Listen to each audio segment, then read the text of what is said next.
আপনারা জানেন এই জালিয়ার কেরালা থেকে মুক্ত হওয়ার পিছনে যে রূপকার, সেই রূপকার ছিল কোটা সংস্কার আন্দোলন।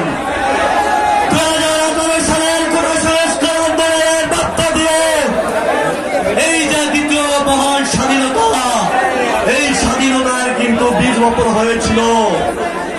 আজকে যারা কোটা সংস্কার আন্দোলনের নেতৃত্ব দিয়েছেন, এর ভিতরে 90% কিন্তু ডাকসুর সাবেক বিপি জনাব নুরুল হক নূরের নিজ হাতে তৈরি করা শৈলী। তাই কিন্তু আজকে এই বাংলার স্বাধীনতা এনে দিয়েছে। সংগ্রামী উপস্থিতি, সংগ্রামী নেতৃবৃন্দ, আমরা যে স্বাধীনতা পেয়েছি, সেই স্বাধীনতা শুধু পেলেই চলবে না।